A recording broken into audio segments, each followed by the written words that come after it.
You're listening to The Rant. Please go away. Let me sleep for the love of God. I am Kamala Harris. My pronouns are she and her. I am a woman sitting at the table wearing a blue suit. You're listening. So the best way to get something done, if it holds near and dear to you that you like to be able to, anyway. You fucking crazy, man. You sound insane. Do you realize that? To the Rant. I speak jive. Oh, good. I've been saying it. I've been saying it for 10 damn years. Ain't I been saying it, Miguel? Huh? I've been saying it. You're listening to The Rant with David King.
All right, everyone. Welcome to The Rant. I'm your host, David King. It's good to be here with you. February 11th in what is part 7 of the Walking Dead special. Wow, 7 already down. It's hard to believe that I've already done 7 of these. And I was just thinking about it today that we only have 4 more, 8, 9, 10, 11. Yeah. 4 more episodes of the Walking Dead special. I've actually really enjoyed doing this. I've jokingly kind of said to people that I regret doing it because it's a lot to watch, a lot to kind of take note of. And also this show does kind of go downhill. And if you've listened to the last episode, and the episode maybe before that, you'll start to hear how my tone changes. It's interesting to note that from season 1, where you have this textbook masterclass in character writing, character design, and then you have season 2, which is just in my opinion, a continuation of that character design and writing, but also textbook storytelling, in that there's so much symbology inside that season that it just makes it so interesting to watch. And 3 was good too, don't get me wrong, but you start to see a trail and you start to see a change in the overall pace, the overall writing, things that characters do, the character arcs, and then, of course, the introduction of new characters and where the show ultimately is going, what direction it's heading in. And so if you've been on this journey with me watching each season, or maybe you've already watched them in the past and you already kind of know what to expect, and you remember the feelings and the emotions that you had going from season 1 up until this point of season 7, you can understand why you start to get a little bit frustrated and why you may or may not have concerns over the direction of the show. And further, it's different for me because it was something I think about, and I'll talk about it kind of later on when I touch on it. But I get to watch these shows in continuation. So I'm not watching them every Saturday, or I think it aired on Sunday. I can't remember what day it aired. Either way, I don't watch it one day and then have to wait another week for the next episode. And if I remember correctly, I believe The Walking Dead took breaks in between the season. So you'd only get half the season and then another half later on. that can be very frustrating for a lot of people, especially if an episode really doesn't deliver what your expectations were. Like if it's not living up to your expectations, it didn't deliver the way it was supposed to. If it ended up falling flat, that can emphasize the frustration in a viewer when they have to wait another week to find out. And then it makes it even more frustrating too, is if you wait a week to find out what happens and the show doesn't tell you, it diverts and goes somewhere completely different, which is very common for The Walking Dead. The difference in here with season 7 is it's all over the place. You're constantly following different characters. There's nothing really profound going on in this entire show. It's all a bunch of little things that all kind of add up. It's not like the previous seasons where you have like major plot lines or a major storyline that kind of carries you either through 3 or 4 episodes or half the season or the entire season, which in the case of, say, like, you know, the governor or the farm, these are all little micro kind of transactions going on between these characters in the story because it's all leading up towards this war with Negan. And so, part 7, you know, the beginning of part 7, I remember, season 7 being very emotional for everybody. I remember it being like really intense, very unexpected. Everyone was kind of like, what's going to happen? And so part 7 of The Walking Dead picks up right where 6 left off, with the group still on their knees, overtaken by Negan and his saviors. So at this point, they're all in the woods, dark out. The saviors are all around them. They're on their knees, kind of in a circle, a half circle, and Negan is standing amongst them. And so there's no escape this time. There's no way Rick's going to save his group. They're not getting out of this. He's entirely at the mercy of Negan.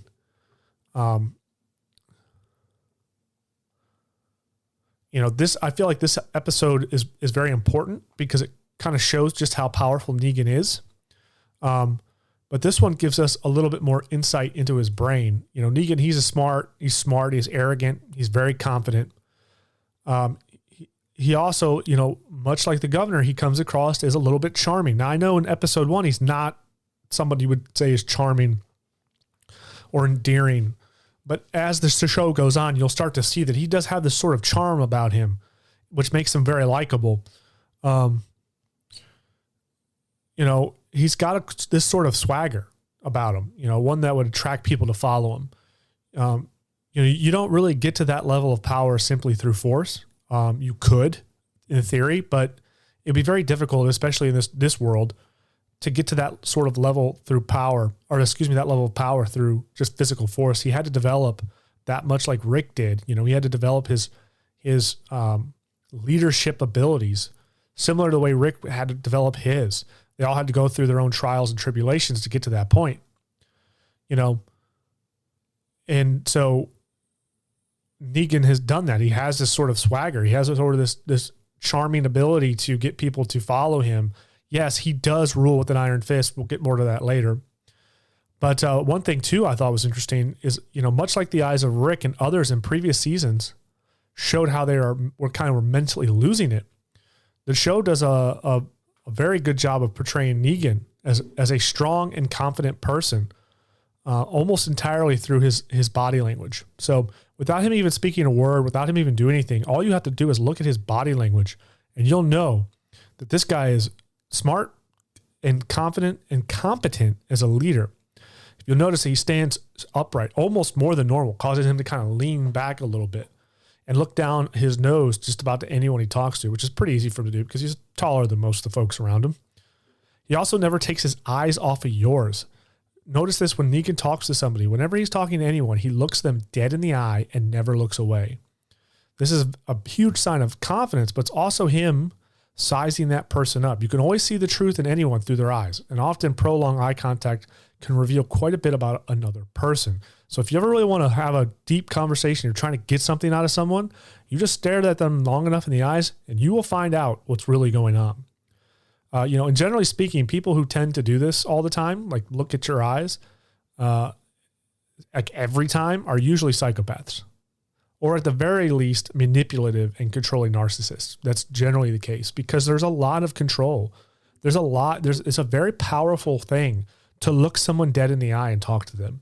Now, it's good to look people in the eye, but it's not normal to stare at people in their eyes the entire time you talk to them. If someone is looking you dead in the eye the entire time you talk to them, you should probably be a little bit concerned. They're trying to size you up. They're trying to get information out of you. They're doing something, and it's probably not good. And so that, again, it could mean that they're a psychopath, could mean they're very manipulative, controlling, narcissistic. It's a box that Negan checks with ease. There's no doubt about that. Negan, though, is the malevolent tyrant. He rules, like I said earlier, he is a malevolent tyrant. He's ruling with an iron fist. His philosophy is much of that like a mob boss, if you will. I'll take from you, you'll work for me. Yes, you'll be safe, but you'll never be free. Jeffrey Dean Morgan plays one of the best villains in television with this character. He perfectly portrays the charming psychopath. This is a guy that the governor wishes he could have become, but never stood a chance. Negan, up to this point, will be one of the hardest villains for Rick and his group to deal with. There's no doubt about that.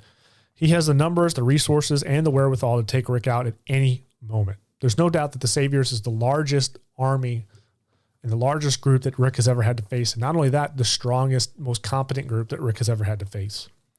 And the first episode shows us all of that. It plays with the psyche of Rick, but also the audience, as it shows us flashes of each character and previous moments in their lives, as if Rick and the audience is seeing their lives flash before their eyes. I actually really like this episode. It's very well written. And we soon find out that the first person Negan takes out, unfortunately, is Abraham, which really sucked because Abraham had developed into a really nice and likable character. Now, I remember when he first arrived on the scene, I had said Abraham kind of comes across as an over-the-top kind of character. He's a little bit, the stereotypical soldier that Hollywood thinks that they know how soldiers act and how they act or who they are. He's a very over-the-top masculine man.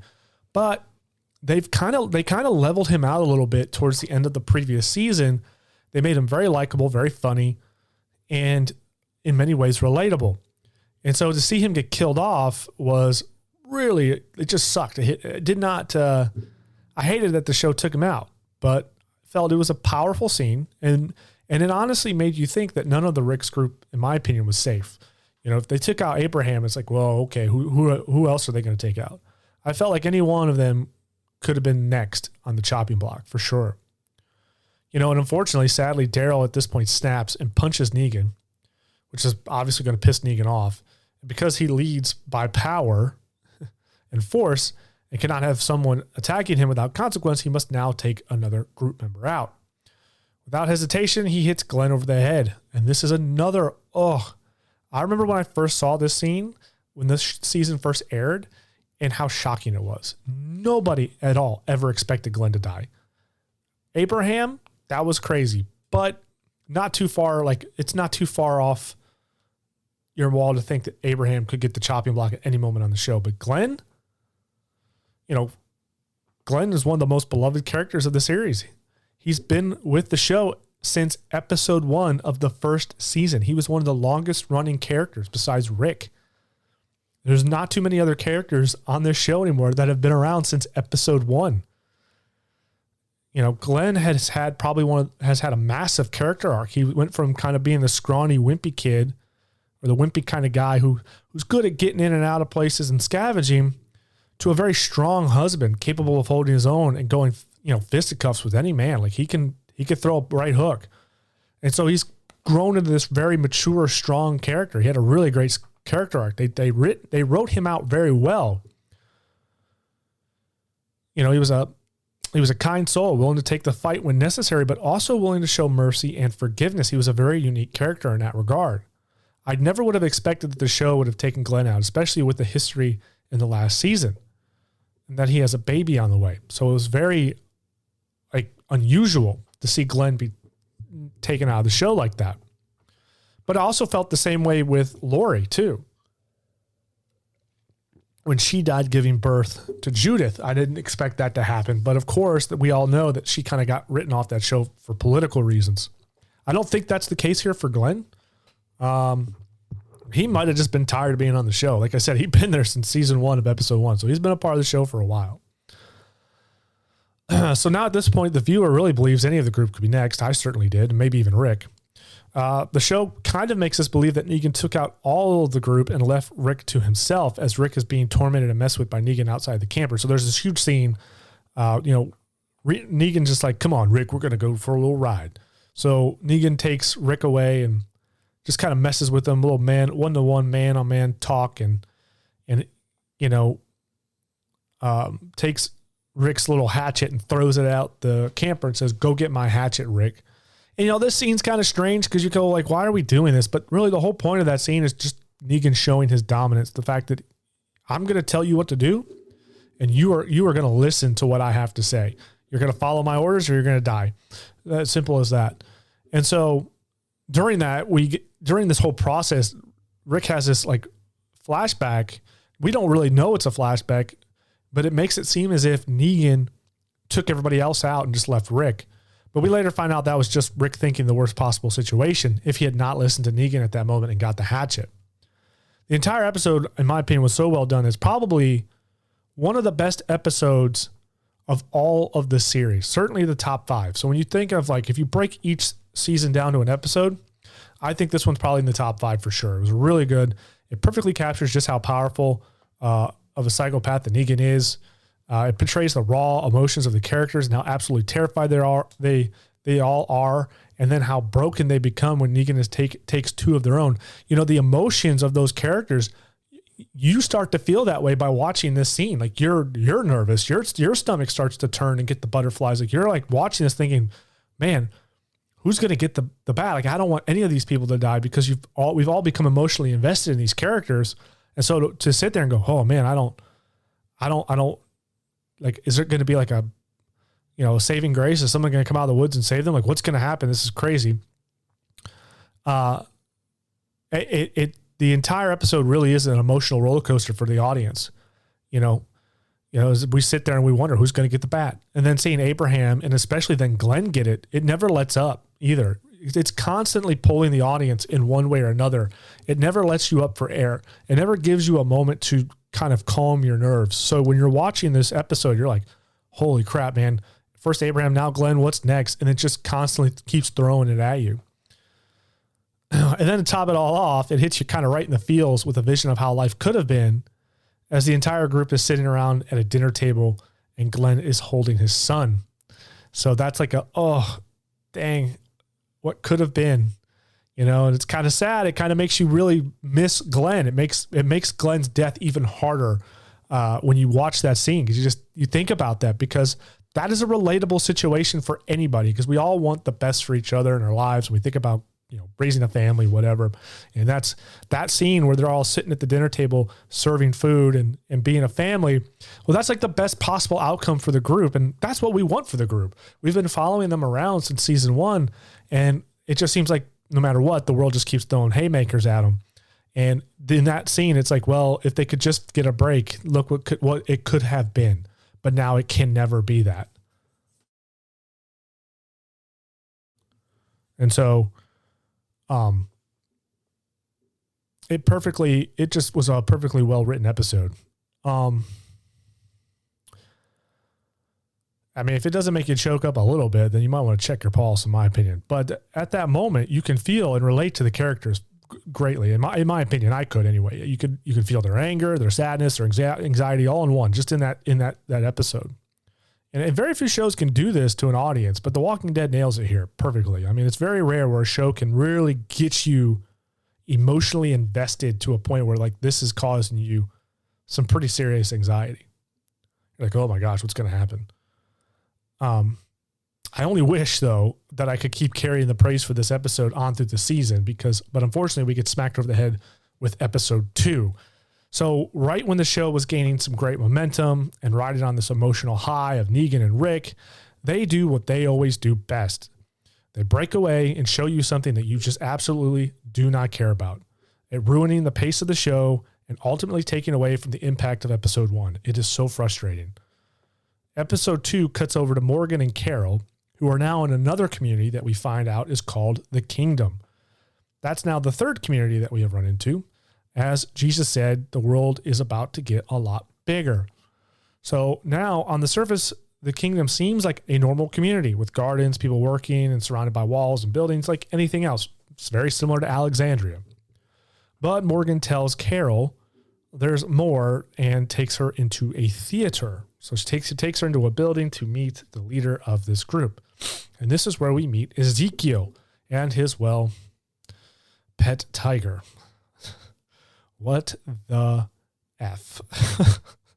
I mean, I can remember the reactions on the faces of my wife and brother-in-law when they saw this scene, and they just laughed and commented on how stupid it was immediately. And that's putting it lightly. I was in a state of delusion at the time and trying to make excuses for it all. I can remember me going, it's not that bad. I mean, I could see it. But now that I'm seeing it with fresh eyes for a second time, nope. There's really no excuse for this load of garbage. Absolutely none. I sit here and think to myself, how in the world did we get here? How do we go from real characters who are relatable, believable, and so well written? How do we go from a world that was terrifying, but also believable, to now a world of ridiculous, over-the-top scenes and characters such as this one? It's bad enough that Ezekiel's character and his kingdom act like a bunch of knights from the 8th century, which is laughable in and of itself, but he also has a freaking tiger. What bothers me the most is the writer of the show actually thought this was a good idea. In his interview, he said, I played around with it and said to myself, yep, there's a freaking tiger. This makes me feel like they don't actually take the show seriously, or if they did, they don't anymore, or for that matter, understand where it came from. Obviously, we have new writers who are writing for this show. They bring them on all the time, but they're not paying homage or respect to where it came from. Ezekiel's character is laughable at best, which is sad because Carrie Payton is a great actor, and in my opinion would have benefited without the whole king persona. The show would later try to explain why he does it, but it just doesn't land.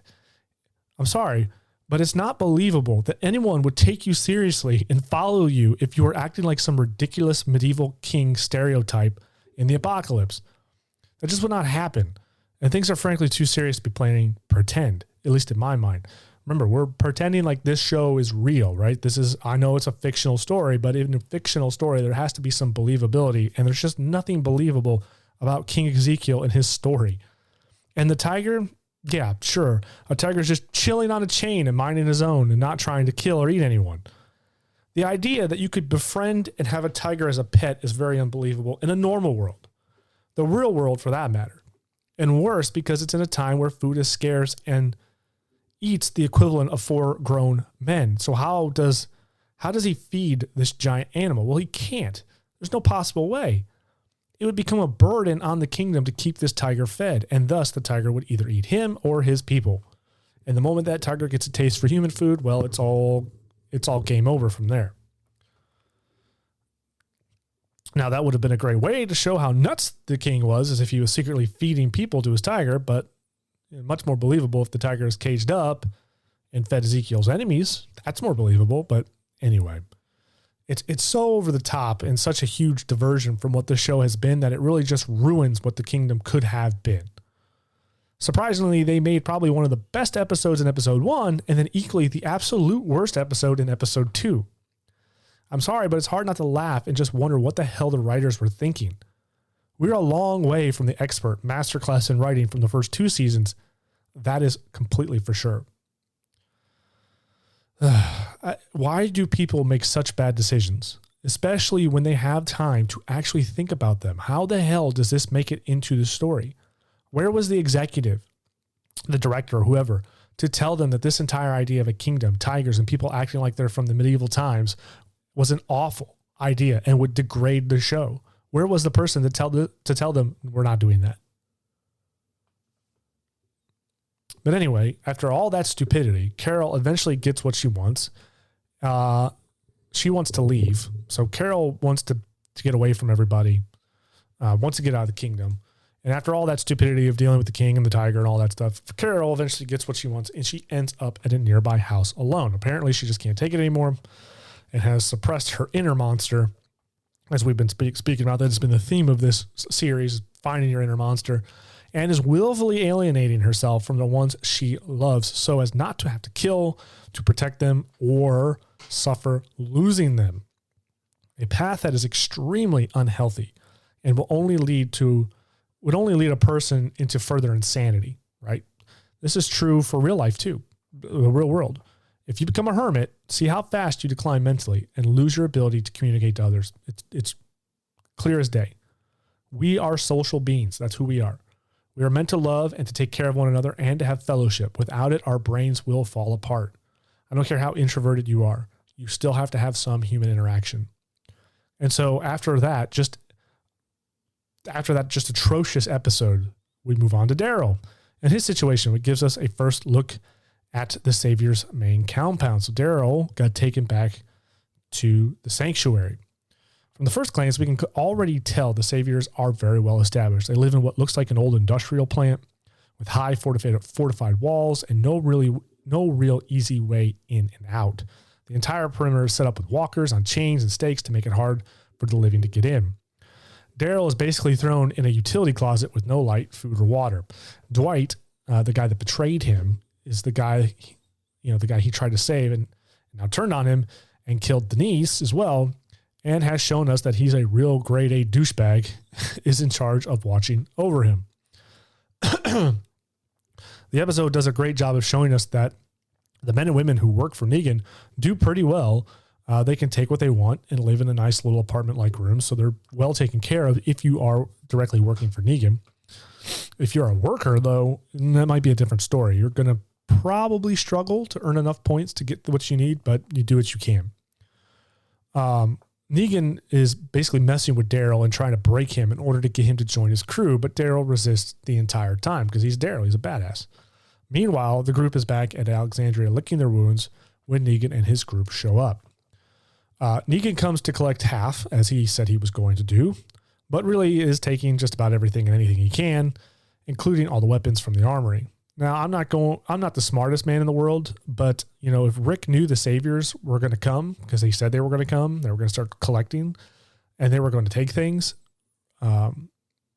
Rick knew that they had a lady do an inventory of everything, including the weapons.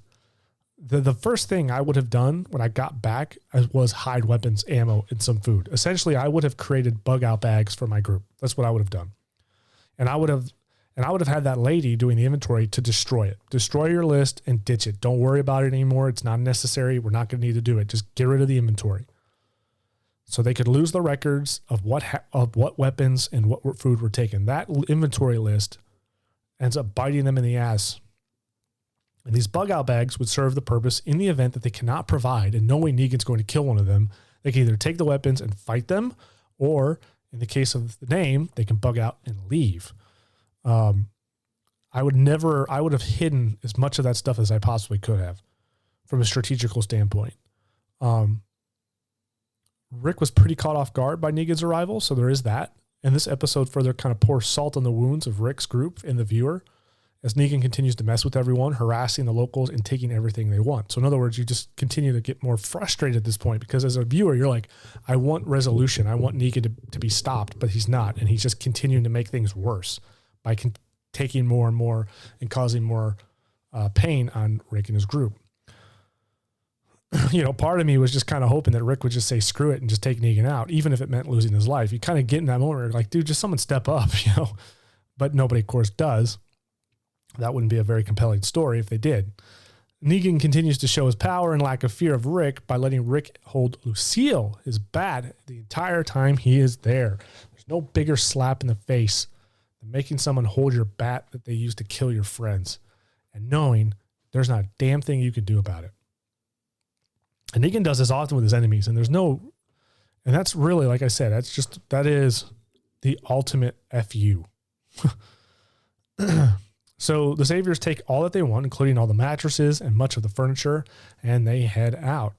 Now, with all this said, I will say that Rick and his group got off pretty easy. After all, they killed a massive amount of Negan's people at that compound. They should have been all taken out for this, in theory. If there was an eye for an eye and a tooth for a tooth motto here, they'd probably be screwed. But Negan only took 2 of their guys, and actually was only going to take 1 before Daryl punched him. So Glenn unfortunately died because of Daryl's doing. But this is one of the major flaws with Negan and his Saviors. They rely on imports. As much as we can tell, the Saviors are not producing much for themselves. Maybe not nearly enough to sustain the large community anyway. So Negan must keep Alexandria going so they can provide, at least for a little while, until they can't anymore. Then, well, it's going to be lights out for Alexandria. And so Rick had the fear of God put into him by Negan and immediately became submissive to the Saviors, without a doubt. It was uncanny. But it's interesting to note that the group is divided on what to do with this situation. It's not all clear cut. Not everybody is on Rick's side here. Rick is ready to completely submit and live the best life that he can under the rule of the Saviors, but others are not so sure that will work, and a few individuals are starting to plot and kill Negan themselves. The reality is Rick is wrong, and so are the individuals. This is a precept to war, and one that can't be fought irrationally or alone. It will be a team effort that requires thoughtful planning. And any rogue attempts to execute Negan could further weaken the group or prevent a real war to stop him, or prevent the real war from stopping him. From here, we get insight, and we'll find out more about that later. Like, you'll see kind of the repercussions of people going rogue and what that does. Because a lot of people do that. And so here we get insight into Maggie and Sasha, who are hiding out at the hilltop. Maggie is recovering from whatever happened to her in season 6, but told by the doctor there that she should stay there until she gives birth. So that way, if there are any further complications, he can be nearby to help. The leader of the hilltop is further being exposed as an incompetent coward not fit to lead. And the show seems to be hinting at a leadership change as Jesus and Maggie push back against him. This is especially made clear after he tries to give them up to the Saviors like the coward and weasel that he really is. They did a good job of making him out to be just a horrible leader, first and foremost, because he knows no one by name and always calls them by the wrong one.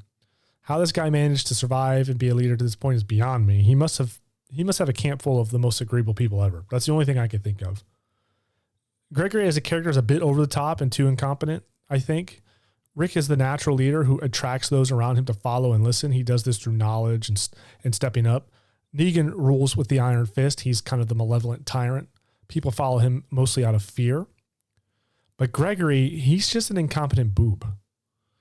I mean, plain and simple, with absolutely no leadership skills or backbone for that matter. Why anyone would keep him in charge is beyond me. But I think as the show progresses, we will see how people like him end up. So Carl and Enid also are now on the scene, and Carl and Enid show up to the hilltop just as the Saviors do. Carl told Enid that he was not out to save her, but to go after Negan. So here's the first character to kind of go rogue, and it happens to be Rick's son. So he hops on a truck and hides in the cargo, waiting to get back to Negan and kill him.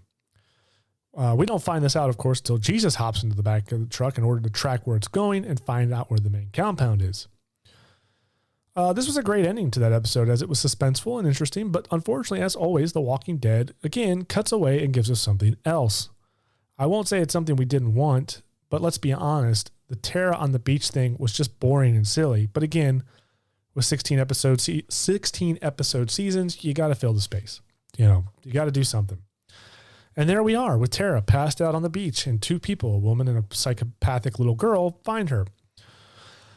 The little girl is just all too eager to put a spear through her head, which is troubling. But for some reason, the adult decides to break protocol and leave her alone. How lucky for Tara. How lucky is that Tara passes out on the beach and manages to find the one woman in an entire community that does not want to kill everybody on sight. But anyway, she eventually comes to and finds some food and water left for her and the woman who left them walking away. She follows her to the community where she's quickly discovered and then shot at. So she's running away. While they found her.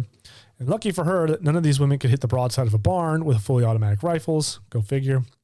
That's going to be a theme for the rest of the show. Eventually, the little psycho kid, though, stops her with a gun pointed right at her, and then the rest of the group surrounds her. This is where we're introduced to the fourth community. I call them the Beachside Community, but they may have another name. Actually, they do. I found out it's Oceanside. So they're the Oceanside Community. We find out that the reason it's all women is because Negan and the Saviors killed all the men and boys over 10 years of age, further showing us just how malevolent Negan and his Saviors really are. which is why the group trusts no outsiders and shoots on sight, which makes sense considering what happened. The Oceanside community is pretty believable. I think their actions seem to be as well. They're just a group of women trying to hold it together after they've lost everything. Unfortunately for Tara, it seems like they won't grant her the request to leave and go home. They make it seem like they will. They will meet Rick and the group, but soon after being in the woods, they try to kill her. She manages to break away when the girl who saved her comes out of nowhere and knocks one of the women out briefly. From here, Tara heads home to find a very broken Alexandria, and her girlfriend Denise is dead. Womp womp. That's unfortunate, you know?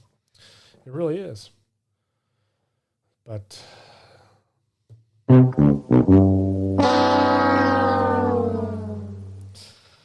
and so Denise is dead.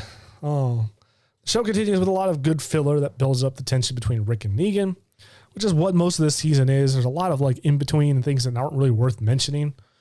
Rosita, though, she's bitter, angry, and resentful that Abraham is dead with good reason. So she hatches a plan to kill Negan and demands the services of Eugene.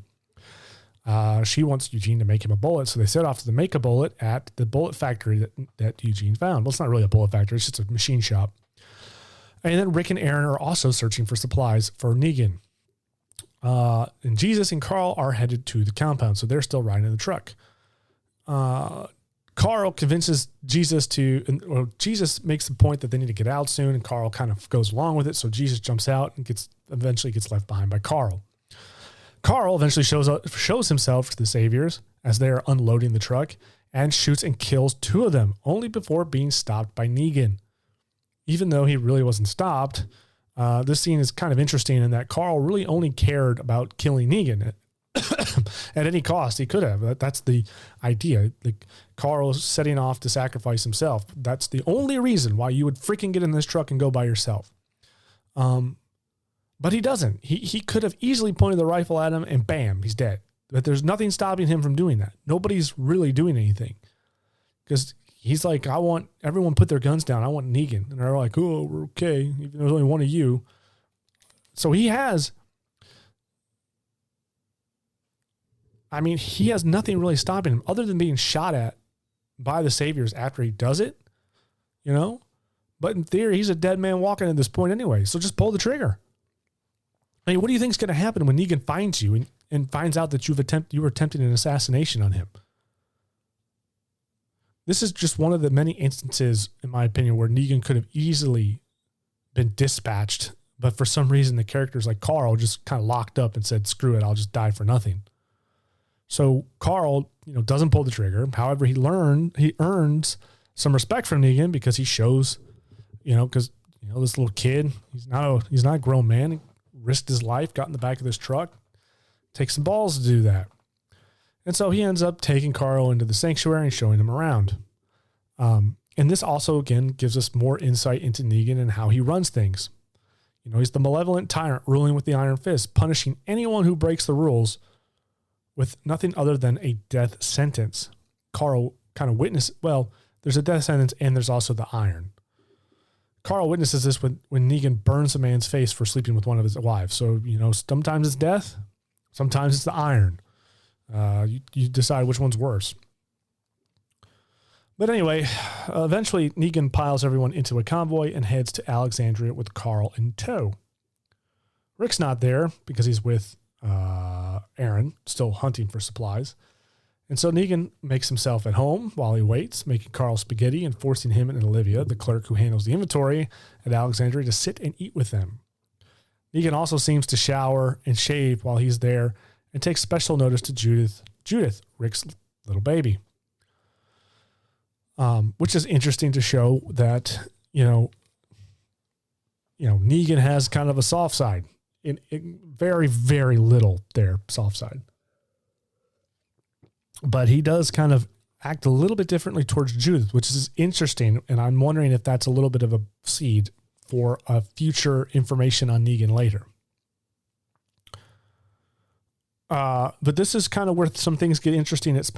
Interesting. So Spencer, the son of the former leader of Alexandria, kind of gets a wild hair to appeal to Negan and take over Alexandria. So they're sitting out on the porch. He brings a bottle of bourbon. They sit down and talk, and Negan's kind of going through this kind of thing with him. And he says that what would make this whiskey better would be shooting some pool. And, so Spencer says, well, there's a pool table in the house across the street in the garage. Great. So Negan has his crew move the pool table out into the street so they could shoot pool outside. That's what he wants to do, and discuss Spencer's concerns a little bit more. Now, the interesting thing about this is the pool table is very symbolic in that in order to be a good pool player, you should always be one or two steps or two plays ahead and and try to have a plan to sink as many balls as possible in a single turn. Well, this is Negan. Negan's always 2 steps ahead of everyone and overlooking his kingdom like a pool table. He can see every ball just like he can see everybody in the colony. He has perfect vision. And so this scene is where, ends up being where Spencer goes rogue and decides to throw Rick under the bus and take over, claiming Rick can't be trusted and will try to lash out at some point and then getting everyone killed. Spencer tries to kind of play the politics with Negan, but it's not working. Negan, always being 2 steps ahead, reads right through his bullshit, calls him out for not taking care of Rick himself, which is a valid point, since he's a hot shot, and then proceeds to cut his insides out with a knife, killing Spencer. He accuses Spencer of not having the guts to go after Rick himself, and then cuts him open and spilling his guts, saying, oh, I guess you do have guts. Showing just how crazy Negan really is. You do not cross Negan, not even slightly. And you don't try to foil what his plans are. And so everything from here escalates as Rick comes onto the scene to find Spencer dead. Rosita ends up taking matters into her own hands and shooting the one round that Eugene made for her at Negan. And wow, is Negan a lucky son of a gun. Of all the places she hits, it's his bat, Lucille, not his arm, not leg or chest, no other larger targets. She hits the bat. And now, to be fair, the bat is near his head, so fair enough. But obviously, this does not fly.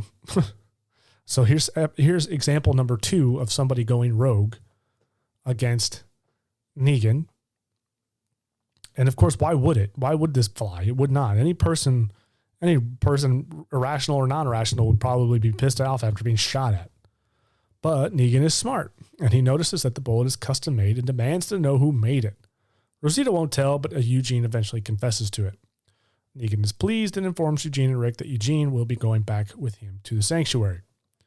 However, Negan must punish Alexandria for his attempted assassination and orders one of his soldiers to kill one of them. She stands up promptly and shoots Olivia right in the face. This causes quite a bit of sadness for everybody.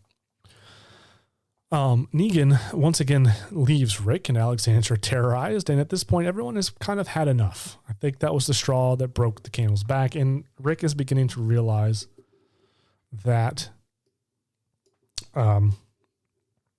there is no living with Negan. It's just going to be constantly being terrorized. The fact that any community has for this long is actually kind of mind-blowing. So from here, Rick and Jesus go off and attempt to convince the other communities to fight Negan. Hilltop seems ready, but the kingdom isn't quite there yet. During all this, in the dead of night, Gabriel is seen taking all the food from the pantry, which is strange, and loading it into the car. And as he's driving off, someone appears from the back of the seat of the car. So the whole scene is really weird, which the scene will later be kind of contradicted by Gabriel. I'm not sure if this was a mistake in the writing or just poorly written, but Gabriel says that one of the people from the trash compound had taken him and told him to load up the car and forced him to leave. But it doesn't appear that way when we see it. So it's kind of a weird thing. It's like, is Gabriel lying to Rick, or were we meant to believe one thing, but this is actually what happened? So it doesn't make a lot of sense. It was very poorly written, very poorly executed. And I just don't know. It's weird. And time goes on again. There's more filler to move the story along. To get us kind of closer to get the kingdom and its king's reluctance to join the war. Naturally, the abuse of the savior seems to kind of kick in just in time to push the king and his people over the top. 2 of the king's soldiers end up dying later on. it's the season really shows the vastly different paths people will take when they're desperate. Not everybody's going to take the same path, and everyone in the season is desperate for hope. Some are willing to submit to it and others are willing to fight for it. And each side is convincing each other that they're the right one.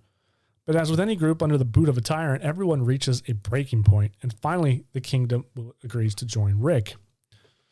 Rick returns to Alexandria to find Gabriel missing along with the food, and then they get a kind of a clue that sets them off to find him.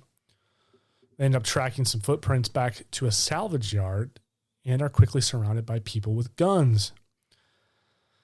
This is where we're introduced to our 5th community. That's right. Now we have 5 total communities. And probably one of the worst of them all in terms of characters design and writing, as far as I'm concerned. First off, none of them speak properly. They all talk like tribal people with broken English. And yet all of these people were alive before the outbreak. So somehow something happened. They're now dumber than before. There's no way you were speaking like that in Massey, because everyone talks like this. There's no way you talk like that pre-pandemic. So that doesn't make any sense whatsoever. Once again, this season, we are introduced to over-the-top characters that don't help the story, but actually hurt it in that they are cringeworthy, badly written, and make you want to laugh at the ridiculousness of them. If not laugh, just make you roll your eyes and go, why are these people in this story? Again, they don't speak well. And it isn't just the leader. Again, it's all of them. They live in a landfill. They're all pasty, sickly looking, and all walk around in weird kind of patterns that make little to no sense. It's like an organized kind of chaotic pattern that ends in like a full circle around Rick and his group. I mean, do they choreograph these movements beforehand? Like who moves like this? The entire time, Rick has this ridiculously stupid smile on his face. Like, dude, you just got weird people with guns pointed at you. Why would you should not be happy right now? But he thinks he's going to convince the garbage pail kids, which is what I call them, to join him in their war. And so Jadis or whatever her name is, seems to want to test Rick. I really don't know why. And frankly, this should have been kind of a massive red flag for Rick and his group, but hey. So Rick gets pushed into a pit to fight a spike zombie. I actually kind of think that the spike zombie was kind of cool looking, like a weaponized zombie. I thought it was actually kind of clever and neat and well done. But a lot of people I know thought it was just cheesy and stupid. And I don't think either point is wrong. I think you could kind of land on either side. But I kind of like the spiky zombie. But, this entire episode, period, is full of over-the-top cheesy writing. So it's like the zombie was the thing you took away from it. Rick fights him off and kills the metal beast, but at the expense of his hand and side, which by the way, if we're being honest, a metal spike through the hand in the apocalypse, it could easily be a death sentence with infection and not to mention, tetanus. Like, when was the last time Rick had a tetanus shot? This dude just got pierced by 2 pieces of metal. Like, bro, there's a strong possibility you're not coming back from this. Like, that little puncture in your hand, in theory, could kill you. In today's world, no, because we have antibiotics, we've got soap, we've got, sanitization, but they don't really have that in, a whole lot of it anyway. But hey, whatever, he walks away from it. People get cuts and scrapes all the time. And even, these previous mentioned wounds I just said, and they get them in really, really dirty places too on this show. And they seem to be just fine. So apparently, bacteria is not a thing in The Walking Dead. But that's just me kind of being maybe a little too anal about it. But so Rick makes the deal with Jadis, whatever her name is, the leader of the garbage pail kids, to get them guns for them to fight. And so Rick and Michonne set off to go do that. We get like a nice little intimate look into the relationship as they hunt for the weapons. It's a little bit interesting. And so from here, we see Eugene is taken back. And then, of course, we get that. And then, of course, it cuts over now back to Eugene. So the show's all over the place. You got to really follow it.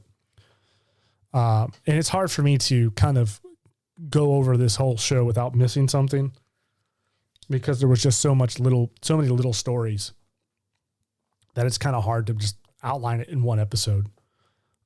So from here we see Eugene. He's taken by the Saviors, and he kind of quickly assimilates to them and becomes one of them very quickly. You know, he's now the chief engineer for Negan, and of course he bullshitted his way to that position, just like he did with Abraham. He said the same story, same exact lie, and of course it pays off because nobody's smart enough to ask the right questions to find out that he's full of crap. The women almost did. At first you thought the women were going to find out and kind of call him out, but they didn't. And so, but I think this move's kind of right on par for his character. It gives us, again, more information on the sanctuary, the details, and how, you know, there's quite a large group of oppressed people. So we get a little more insight into the worker bees of the sanctuary, because Eugene has kind of more interaction with them. We saw a little bit of that earlier with Dwight taking as well, but it was kind of brief. It was just kind of show us the power that Dwight had. He has the ability to just kind of go take what he wants because he directly works for Negan. That's one of his perks. But nonetheless, there is this large kind of group of semi-oppressed to very oppressed people living inside that community. It's nothing like Alexandria or the Kingdom. And so, you know, Negan kind of has a weird moment here where it's a bit of arrogance and possibly a little weak-minded moment when he kills his doctor, who he suspected aided in the escape of one of his wives. I would say that that's probably uncharacteristic-like, but not terribly uncharacteristic-like. Negan, like I said, he's very black and white. He has no problem enforcing the rules, no matter what that means. But you would think that it's like, hey, this guy's a doctor. There's not a whole lot of them left on the world, so maybe not throw him into a furnace, but he does. So, of course, Dwight set up the doctor, and it's a bit of foreshadowing for Dwight's character later on in the season, as Dwight will eventually turn on Negan and try to help Rick and his group. Still doesn't change the fact that Dwight's a douchebag and extremely unlikable, terribly unlikable.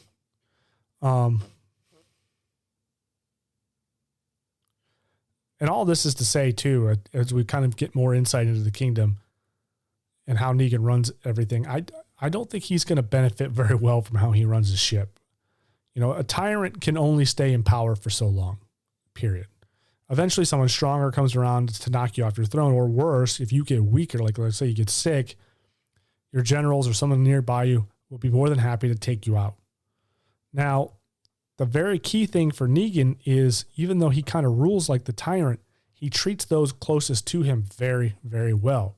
So it is very difficult for people to get close enough to do any harm, because his, you know, soldiers or generals, his henchmen, basically, they're all very well taken care of. And so they have no real reason to turn on Negan. They can have whatever they want at the expense of the workers. It's the worker bees that you're going to have to be very careful about. Because while they are not close to Negan, they do have the numbers. And it'll be interesting to see how that plays out. Because when the going gets tough, the people may have had enough of Negan and his tyrannical leadership. So it may have been a little bit of a lapse in judgment killing the doctor, but maybe not, as Negan knew that the Hilltop had a doctor as well. So he sent off to bring him back to the sanctuary full time. Again, even though you have another doctor, it's probably not wise to throw the other guy in there. And of course, them taking the doctor away at the Hilltop just creates even more drama and tension there. Rosita and Sasha have been hatching a plan to go after Negan too. So Rosita failed the first time. She's not going to give up. And so she wants to work with Sasha to go after Negan. So Rosita ended up finding a pretty nice rifle.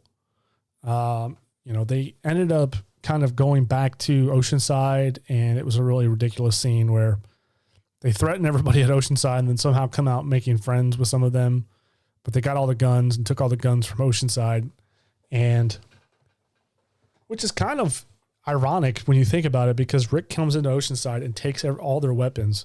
It was a very Negan-like move. But yeah, so he does. And in the process of that, Rosita had found a pretty nice rifle to take Negan out and gives it to Sasha since she's the better shot. So they end up sneaking out when the saviors come looking for the doctor at the hillside. They kind of sneak out like a little makeshift back door. And then they make their way just outside of the sanctuary, Negan's stronghold. And they wait, keeping watch in a second story window, waiting for their moment to take Negan out. Now, I like this scene because it shows a bit of tactic, which is something we haven't really had a whole lot of in the show. So they're using some tactics here. It's a smart play. It's probably the best play. Because in my opinion, with Negan, there's no need to go to war with Negan, or to risk your people. So far as you know, or as the viewers know, we have no reason to believe that there's necessary to go to an all-out war, traditional style warfare against Negan. So the idea in my mind is you cut off the head of the snake, the body dies, right? And Negan is the head of the snake. So Negan is the ruler. You take him out and everyone will scatter like ants. That's the theory. Now I know it's just a theory and that's not saying it's the case. And it's probable considering Carl, and it's probable to believe that by just taking Negan out would work because, Carl and Daryl both have seen how he treats his people. They have a detailed insight into how the sanctuary works. So they know that there's people in there, they're not living their best life. They are oppressed to some degree, and they're probably fed up.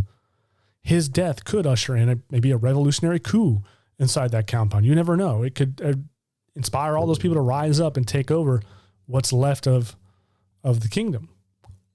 At best, it ends the saviors, or at worst, it weakens them significantly because you took out the main leader, the brains, Negan. But no, Negan again is not taken out. Sasha, again, another missed opportunity. Sasha can't get a clear shot. And while, yes, I know she only has 2 rounds, that doesn't matter. You can say, well, she only has limited ammo, so she's got to be really careful.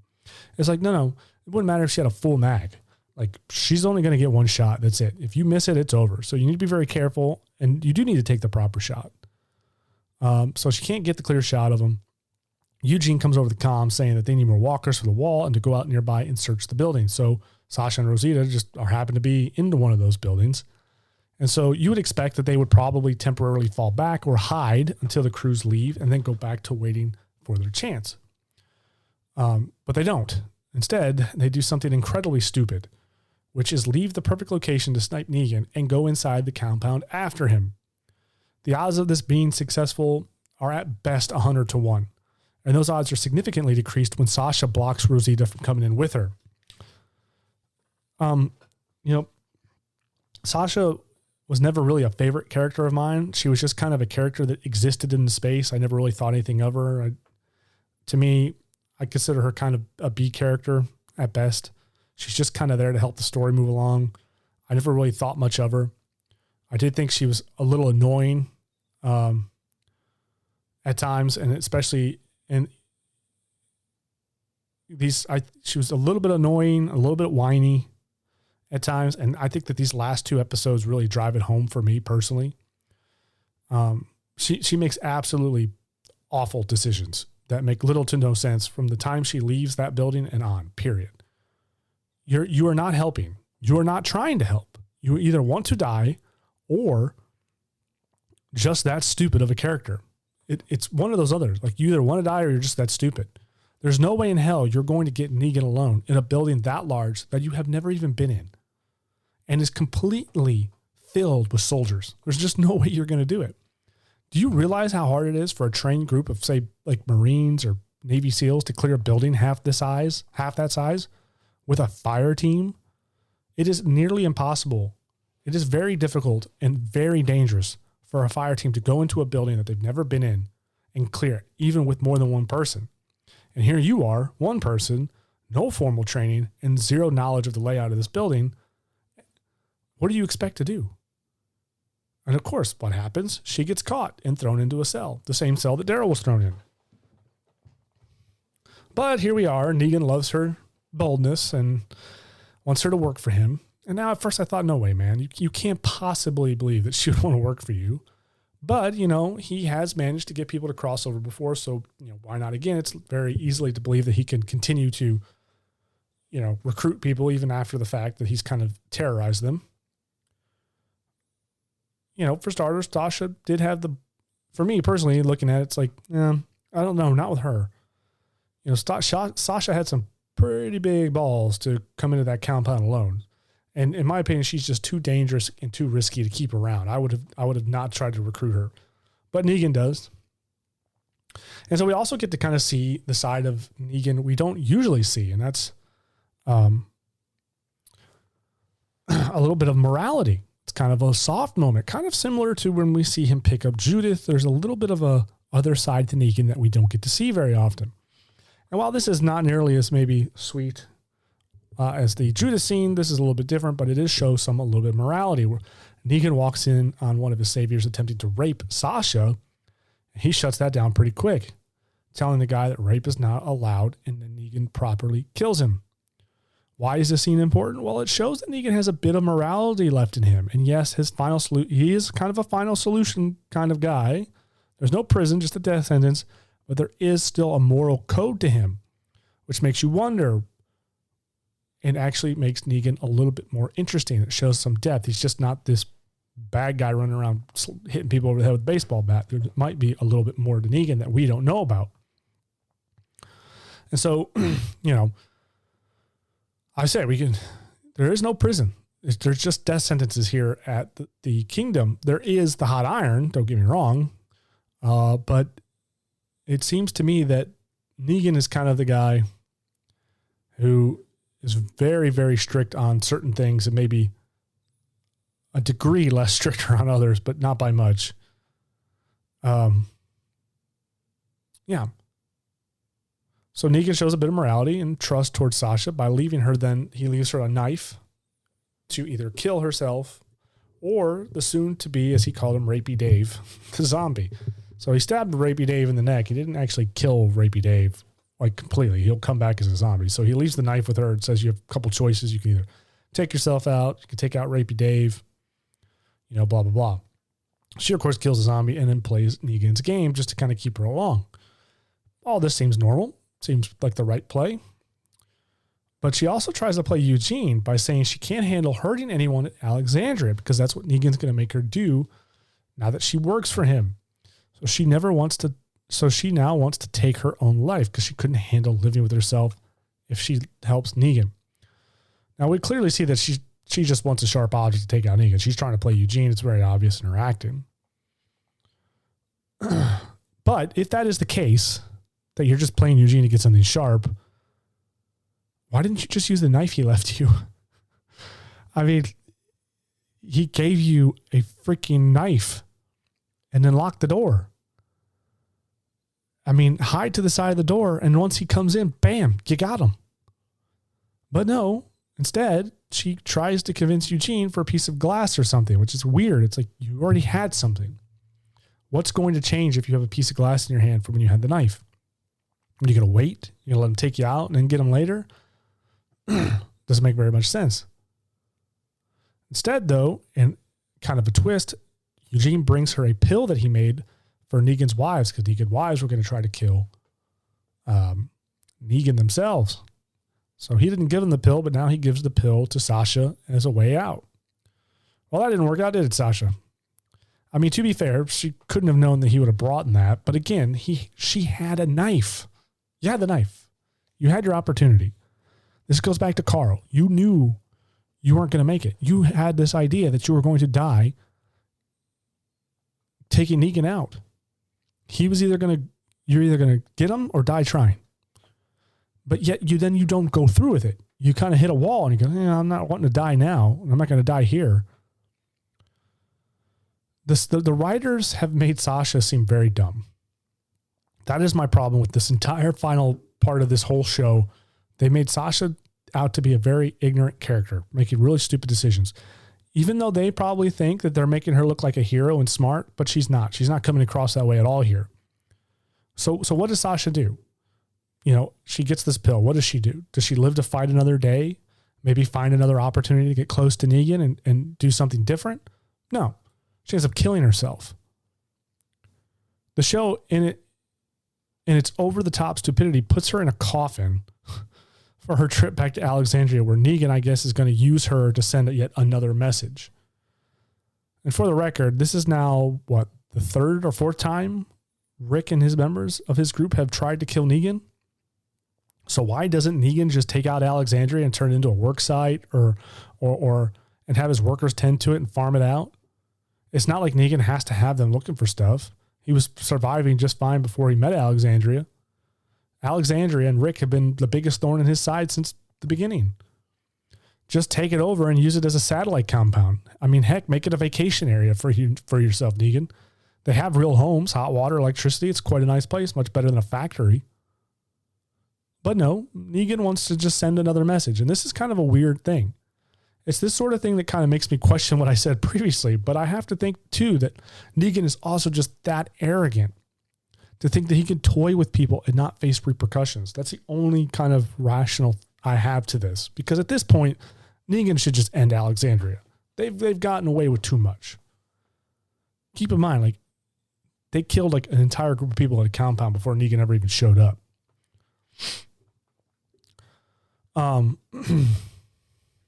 So prior to Negan's arrival to Alexandria, Rick and the Garbage Pail Kids all set up and get ready for a fight in Alexandria. And then Negan arrives and allows Eugene to try and stop them from attacking with some sort of speech, but it doesn't really work. In fact, it just kind of turns Rick on Eugene. They go to detonate some explosives that they hid in a truck, but they don't go off, and Rick realizes quickly that they have been compromised. And oh, wouldn't you know it, the Garbage Pail Kids turned on you. Didn't see that coming. There was never any reason to trust these weirdos, and yet you gave them the arms they needed and invited them into Alexandria. It's completely silly. Stupid. So Negan's got him now, and so he opens up the coffin to pull Sasha out, and sure enough, Sasha took the pill, and wouldn't you know it, she turned just in time. Wasn't that convenient? Causing Negan to fall, and a firefight to now break out. The entire episode is about Sasha, of course, this last episode, and is all leading up to this one moment where it's an absolute nothing burger. And this is my problem with the writing around Sasha. She doesn't get Negan. She doesn't even get anyone. She literally committed suicide for nothing. Again, she is made to look stupid. She is made to look like she makes irrational decisions. What was your plan when you took that pill? Did you really think that that was going to work? You got to look at the odds here. So you got to look at the risk versus reward in anything you ever do, period. It doesn't matter what it is, especially in things like combat or whatever. Your plan, you're telling me this was your plan, Sasha, to get in this coffin, take this pill, die, reanimate, come back to life and get Negan. Well, that assumes that Negan's going to be the first one to open up the coffin. That assumes that you knew that Negan was going to prop the coffin up and let you out to begin with. What if he never even lets you out? What if he just opens the coffin and has one of his henchmen do it? And then you can't even get out of the coffin. You're just laying there and like reaching out to him. Where's the plan in this? There's too much risk and not enough reward. It's very unlikely that it would fail. She could have done a million other things, and she chose to do this, and it just makes her character seem very worthless, and it makes her out to look very stupid. The show focuses on her, and it feels like what they're trying to do is to evoke some sort of emotion from the audience towards Sasha. Like, hey, you're about to lose a beloved character here. And isn't it sad how she sacrifices herself? But isn't she so brave? And that should really make you like her, right? But it doesn't. She comes across, first off, she always kind of comes across as angry all the time. Even before Abraham died, she was always kind of whiny and angry. And yeah, she had a good reason to be. She'd been through some stuff, lost her brother, lost what's his name? Bob.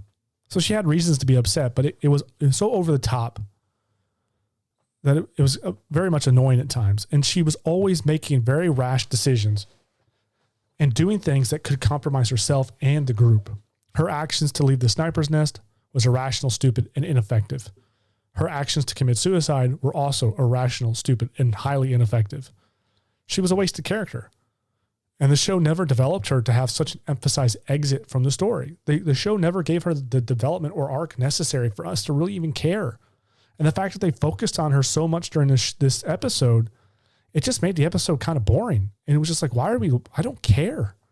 Stop showing me close-ups of her face while she's listening to an iPod. It's just not interesting. I felt like I found myself just not caring about it at all.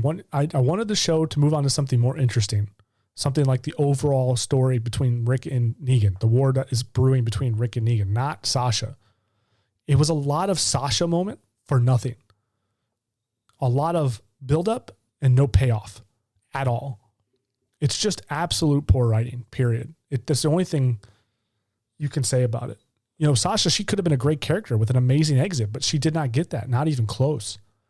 You just kind of left your head scratching like, what the hell was all that about? It didn't even make any sense. And honestly, it was just a waste of time. And so, whatever. You could tell it frustrates me because I just don't understand why you would have written it that way, but they did. I would have much rather seen Sasha. Get closer to Negan, play the long game. You want to make her look smart. You want to make her you don't want to make her feel like a wasted character. Then let her be more tactical, get closer to Negan, and then eventually maybe even be the one that takes him out, or at least helps, right? Sabotages something. But in this case, she did absolutely nothing. She did nothing. She just gets caught eventually, and then she takes her life. And then it leads to nothing. So, wow, that was a waste. And I guarantee you, the person who wrote that probably thought they were clever. It's like, so that was terrible. And so here we are now. The war is finally broken out. And all this season that has been building up to it has finally come to fruition. So the entire season has been building up to this war. The war is here. Alexandria gets turned into a war zone because as soon as Sasha comes out of the casket, everybody kind of distracts the garbage pail kids long enough to shoot them and shoot back and blah, blah, blah. Big old fight breaks out. And so, but as the war starts breaking out, Negan and the garbage pail kids take out Alexandria as much as they can, and Rick and Carl get captured. And so Rick and Carl are kind of on their knees in the field as the war is still kind of going on. There's still people fighting in the background. But all looks like it's lost. Looks like Rick lost again, and Negan has the upper hand. Negan goes on this big old kind of rant about how he hates how he's got to take out Carl, but you just won't learn. So he's going to kill Carl, and then he's going to break Rick's hands. But then, as soon as he's about ready to hit Carl over the head with a bat, right in the nick of time, that ridiculous ass tiger takes out one of the soldiers. And Negan actually says something pretty funny, which is like, a freaking tiger, really? Brr. And so he's running away like, it's a freaking tiger, what the hell? Which is pretty funny. And it's almost like how we all feel like, really? A freaking tiger? And so then, of course, at the nick of time, the Hilltop and Kingdom arrive to save the day, and Rick and Carl escape and begin to fight back. Somehow Negan and his saviors escape. Again, a funny moment here is where Negan is flipping them the bird as they drive away. It's kind of another sign of his kind of cocky arrogance, but not funny nonetheless. I'm sorry, but Negan is definitely the, excuse me.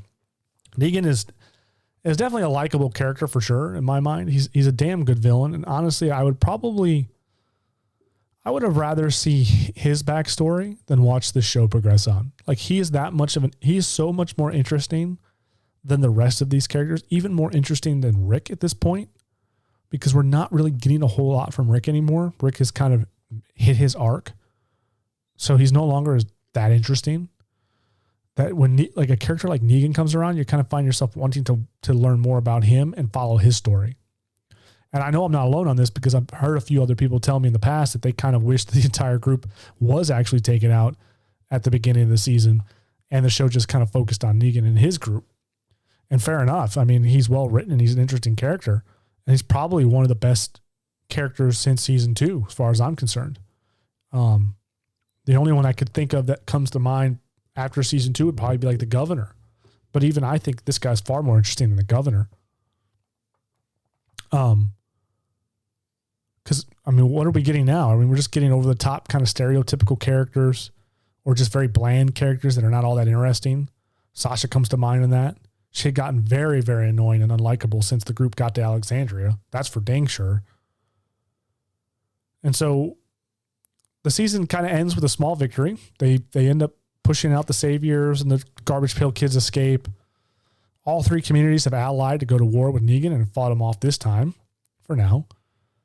I think overall the season was not bad. I thought it was entertaining. And I think it, like I said earlier, it was better watched when you can kind of binge it. If I can watch 2 or 3 episodes at a time, having to kind of wait weekly for this season, I think it would have made it far worse, because there was a lot of episodes that just, there wasn't a whole lot there. And so I can understand why maybe in the past, as I can remember these emotions where you just were quite frustrated after watching an episode. You're like, really? That's what I got?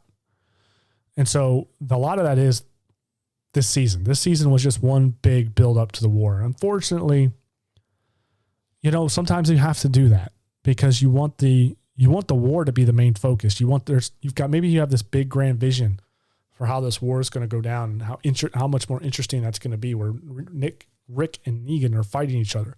But you kind of have to build that up a little bit. You have to tell a story of how you get there. And that's basically what this season does. And I don't think it was horrible.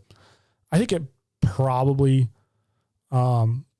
ages better, right? I don't think people loved this season from the beginning when it first aired, but I think they probably would like it more now, as I did.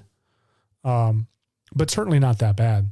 Again, the problem with this season is just the character writing. There's some really bad characters, really over the top, kind of ridiculous, takes away from the show. Don't like it.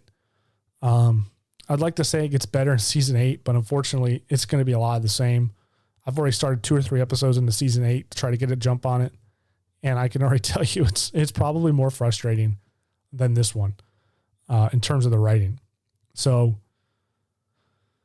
it is what it is. I knew it was coming, and unfortunately I'm just going to have to suffer through it. There's going to be a point where I'm going to see stuff that I haven't seen yet, because I stopped watching this show, I think, after season 8. I think season 8 was the last season I watched.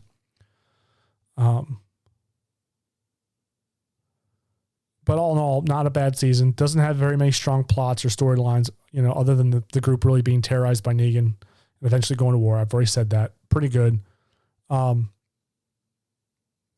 Got to meet some new characters for better or worse, set up the relationships between them. And so that's where we're at. And again, it love it or hate it. You may have loved it. You may hate it to death. I don't know. But again, I think it aged better for me. All in all, the biggest beef is these characters. It's just making it a little bit too over the top. And the tiger is just like really a freaking tiger. And on that note, folks, I want to thank you for listening to part 7 of the Walking Dead special. It was a pretty long one. There was a lot to get through. There was just so much information because it was just so many different little stories, and I didn't even cover them all with great detail. I try to abbreviate as much as I can. But all in all, again, it's not bad, but it's kind of a foreshadowing of what's to come. This season is kind of starting to show you that the writers really don't know what the hell they're doing. They're getting away.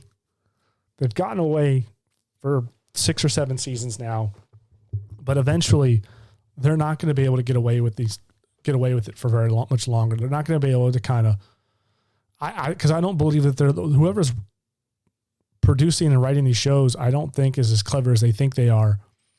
I think they've kind of piggybacked off of previous storylines, plots, and characters that were already well developed, and they're going to take over, and they're probably going to drop the ball on it. That's my prediction, because this season was very much hit or miss in terms of some of the writing, and I'm already 3 episodes into season 8, and it's not looking good. So we'll touch more on that. Hopefully I'll have that episode up for you guys next week. Get to see season 8 special next week, and we'll talk about that. Things are really kicking off. They're now fully into the war, so there's a lot of action, a lot of excitement. I have a few bones to pick with the first couple episodes and how they went down, because it does not make sense from a standpoint of Negan's character and how he acts, Or maybe it does. I really don't know. It's hard for me to break this down, but again, I will. And on that note, folks, thank you so much for listening to The Rant. I appreciate everything you do. If you love the show, please rate and review us on Apple, Spotify, wherever you get your podcasts. If you rate it, give us a 5-star rating. That helps a lot because it puts us at the top of the list for new and upcoming shows. And you had no idea how much that would help. If you have opinions of season 7, like it, love it, hate it, things you absolutely despise. Maybe you did like Sasha as a character. Maybe I'm off on this one. You can reach me at David King. Well, davidking.therant@gmail.com. You can also hit me up at the Rant Facebook page. And you can also hit me up on Twitter, Instagram, wherever you do your social media. I will respond. I'd love to hear your thoughts. Thank you guys so much. And big day tomorrow, Super Bowl. I'm not sure. Kansas City Chiefs might have it. We'll see how that goes down. Enjoy, folks. Thank you so much and have a great night. And we'll catch you next time.